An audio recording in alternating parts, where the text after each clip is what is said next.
Hey guys, it's me again, Whistler. What ifs? This will be a very, short video. Ugh. This will be this will be in continuation of what if Belle was a gladiator. Now, to continue where I left off, well, actually, how it is that where I left off, Belle just gave the big inspiring speech, if I remember correctly, that the war was not over. In fact, it had only just begun. I would be skipping 5 years into the future. Now, I'll set the scene. It skips 5 years later. Belle's over a war table with several other commanders of the Empire. The force, as they're looking at the forces, they see the Empire is been pushed back quite a lot. Long since then, Gary's, the part of the land that was under Gary's command and such, has been long overtaken. With that being said, one of few things left is that they have relatively half the amount. They actually have around half the size of the Empires now. Ever since then, Belle's been fighting battle after battle, just trying to slow the Horde's progress.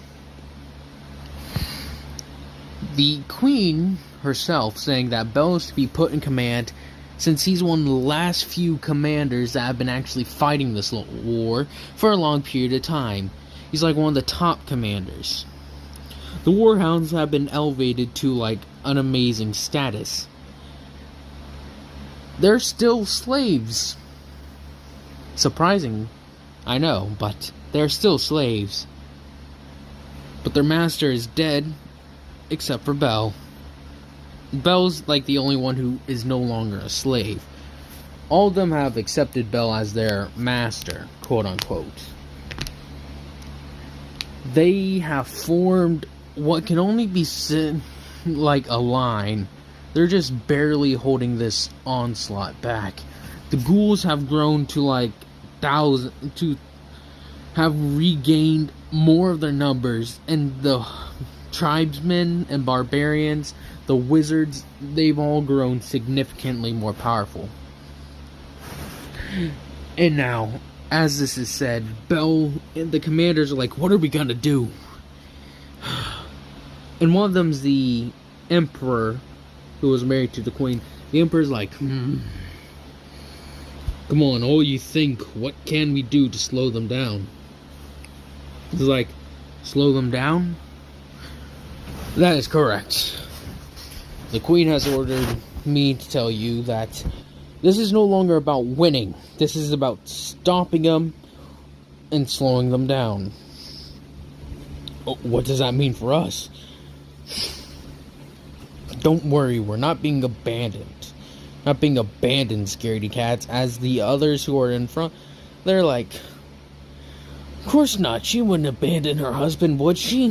He's like, oh, she would. This thing, we don't really like each other, we're just doing this as a duty. To continue forward, as they're looking over the map, if you take a look at them, they're all their eyes and such, especially Belle's eyes. Belle has been fighting this war, so his eyes, how it's like a person's eye is a gateway to their soul and such. If you looked into Belle's eyes, you see someone who has been fighting war, has been fighting for very long time, for so long that he's forgotten what peace is like.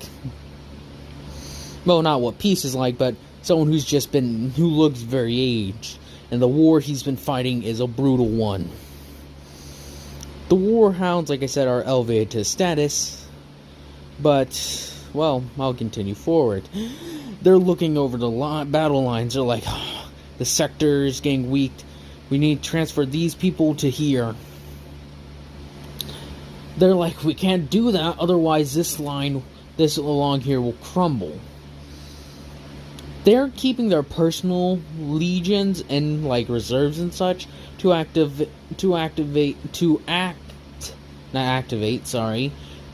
as some sort of last line.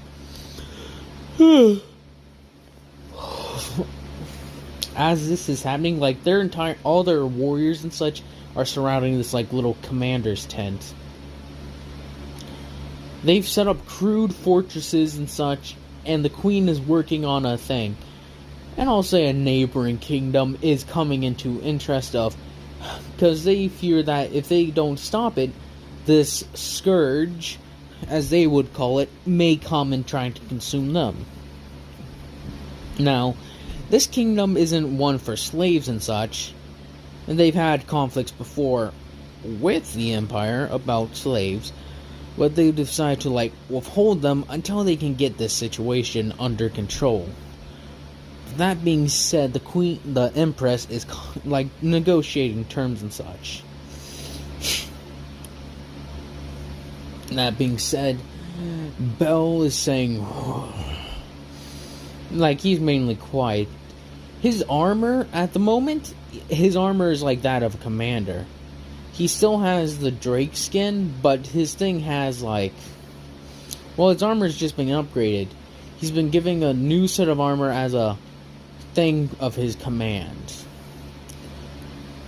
He's no longer just a pit fighter general or pit fighter commander.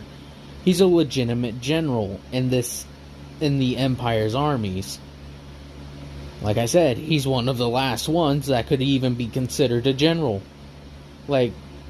Gary was one.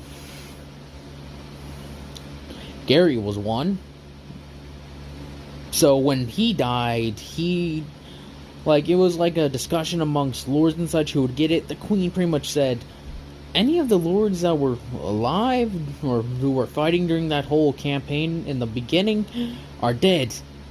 The only ones who really are around to be classified as a general would be Margaret and Belle. And yes, surprise, surprise, she lives. Yet. So, as this is said, Belle was pretty much, as it was left up between the two of them, Margaret saying, she's not a commander, she's a warrior, Belle can take over. He's like, I'm just a warrior too. Well, she's like, you're gonna learn. As she alright, have fun. And she's been put under his command as well. He was originally ordered to orchestrate, this was 2.5 years into this whole war, that they had pushed pretty deep into the land and such. And I'll retcon some things, saying that, it took Belle's forces, and it took them days, but I'll say there was at least a week. So I'll stretch things out as that when they were first attacked defending that base, there was a week between them and Margaret. Well, a week and such. As Margaret was sent back halfway and such after escorting Gary there, and then he was able to travel full week. So there was quite a lot of land between them and there. So, to continue forward, Belle and them have been fighting for a long time. The war hounds have pretty much earned a reputation as the top troops that are remaining, aside from the top legion, which are the Imperial's executioners, or the Empress's executioners and such, as they were sent in to deal with a very formidable thing. They're the only ones that can be considered the Warhound's equals in this entire war. With that being said, Belle is, as I keep on saying, looking over the battle lines. They've been pushed back severely. The Queen is talking with troops, so they're just trying to figure out where they should deploy. Belle's saying that he and his men will go and support this line here. We'll hold in and launch some counterattacks to try and keep them on their toes. The ghouls make up a minority, are pretty much the horde that's unleashed on weakened enemy lines. The rest are where, drakes, bears, other beasts are sent out against with tribesmen and such that have gotten better at crafting armor and weaponry. So, yeah. Belle says that he'll take his forces and march them that way. They'll reinforce the line and keep them out. And as he says, "Forgive me, Emperor, but you should probably have your troops come along this line, support it. The executioners could possibly keep the center strong," while he points out the other two. You two are to send your troops here and here. Defend that positions. That is the best option as far as I can see. Is that okay, Emperor?" It's like, I was going along with the same thinking. Good job, Warhound. Or General Warhound. As he's like sent off, "I'll go and gather my men now." As he puts back on his helmet. His armor, if I decide to use this picture, is gold. Yes. He's given this very decorative armor and such. It's actually, if I remember correctly, gold is actually a very strong metal. And right now, it's also winter, so imagine he has a cape, if there isn't one on there already. As he walks out to, like, where his men are set up, he's like, "Aaron." Looking. "Give me a second." Cassius. Lucius. He's like, "Aaron, go grab Cassius and Lucius. We're getting on the march." As he says, "Man!" As he gives this, he has like 10,000 men now under his command. They've built up from that 3,000 to his massive 10,000. And most of them are pretty much the rest of the remaining slaves that were farmers, anything that really had to do with physical labor at this point. Instead of just Gary's region, it's from all over the kingdom. Very great pit fighters have been sent to Bell's forces and such. The Warhound Berserkers, the Rabid Hounds, the Lion Guard, all of them have been swelled up, at least numbering in at least 500, instead of at least 100.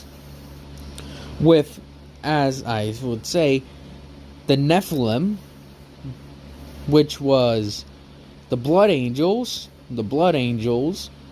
like Loken the Blood Angel's personal bodyguard.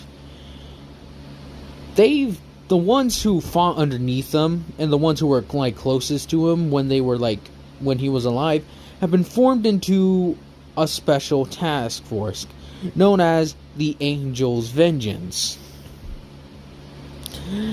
They are the ones that support him, and they carry their very own flag with a blood drop, with crossbones with 2 wings and a blood drop, signifying the death of the angel, his ascent to the heavens, and the blood that they will spill in his name for his vengeance. Yes. They all specialize in his weaponry, sawtooth weaponry, be that like flamebergs, which are like curved like swords that are like serpents, that are like, yeah, very serpent-like. They're at the ready to go and kill. Them taking an oath that they will spill as much blood in the name of the Blood Angel, or the Red Angel. The Bears, like their soldier, Cassius has recruited the best of them, and now like the biggest and toughest, who are also very good in hand-to-hand combat, are pretty much recruited by him. The Rabid Hounds, they've grown to like at least 200 instead of just, I believe I said it was like 50 or 100 troops. They've grown to 200, the most rabid of them, and they all still fear Deku.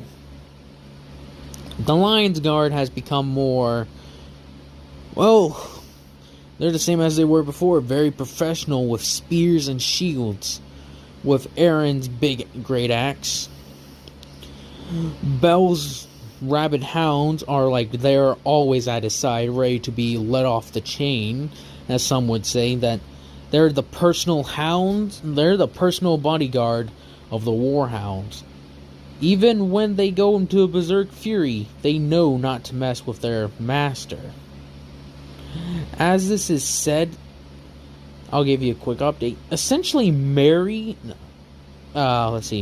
Rose, Quartz, his mother, and Integra are all alive. Not Mary. That was from the last Bell What If. Or before the last Bell What If. Ow. Sorry, I got like a hangnail or something. As that happens, what's with them is that they've been like transported to a safer location. And they're keeping their top priority to keep safe. More mercenaries and such have been brought in by the Empress at one point, but, well, if they weren't wiped out, they immediately said, screw this isn't worth the amount of money that they're paying us. So, yeah. As Bell gives a speech that we are to move to this position and hold that line. As a thing with Bell's commanders, or captains underneath them, saying, yes, sir! Get the war hounds ready! We march! As the entire army, pretty much get packed up really quickly and starts marching. With each specialized banner, the warhounds, the basic warhound banner is the one that I showed you before. Which was with a wolf, with like a metal circle in its mouth. Well, the warhounds have one similar to that, but it's foaming. The Lion's Guard is like the bears, I believe I said it was the Iron Bears or something. The bear, Cassius's the Iron Claws, there we go, or something like that. Their thing is, of course, similar to like a pair of iron claws with like a bear roaring. Lucius, which is the feral fangs, Marl, or fang, like a dog wolf howling, with very sharp and bloody fangs, that sort of stuff, are all marching forward. They're marching to war, ready to reinforce. All the commanders that are with Bell and some of the veterans, all the veterans who were able to survive that conflict have been pretty much assimilated into the actual, well, they're still part of the warhounds, but they've been put in like higher positions. The 3,000 that lived the first battle, pretty much put in charge of training the new guys. The berserkers were the berserkers of the warhounds. Their numbers are quite large, being roughly 4,000, well, 3,000 I'll say. With those ones there being consistent with, like, most of those ones consisting of, well, Bell's, Aaron's, Cassius, and Lucius's personal guard and such. You know the drill. With thousands of archers in tow, with thousands of spearmen and swordsmen, with several flame wizards as well. They're ready, and they're marching to war. As you cut to, Bell in front of the army with Cassius, Lucius, and Aaron behind them, each of them marching, and you just get one last look into Bell's crimson red eyes as he's marching forward. Like I said, they look withered. Each of the 4 remaining commanders' eyes are withered. Looks like they haven't slept at all. They've barely been able to sleep since they've been thrown to the front lines over and over again. When there is an unstoppable force, you throw Bell's forces at them to grind it to a fine powder, then blow it away. And the forces have only gotten stronger, considering Bell's forces, like I said in the last thing, some tribesmen look for great challenges. Since the warhounds were the first to pretty much fight the Crimson Marauders, which were one of the best tribes at the moment. Crimson Marauders also wanted strong warriors, but they also cared for, well, they also just loved to kill and fight. So they would throw themselves at any chance to actually have a fight. But with the death of the Crimson Marauders, or pretty much the death of the tribe, several other very powerful tribesmen and such came flocking to the banner, just hoping they get the chance to fight at least some of the warhounds. Some of them have come to test their had come and tested their strength against Bel's warhounds, and they have felt his entire fury. As the entire enemy force knows the words, hear their howl and know their fury. And that they know when wherever the warhounds ride or arrive at, the enemy should fear nothing more than the hounds. And that will be the end of that. I hope y'all have enjoyed this, and I hope y'all have a nice day, nice night, nice life. And this will be the continuation, baby. Woo!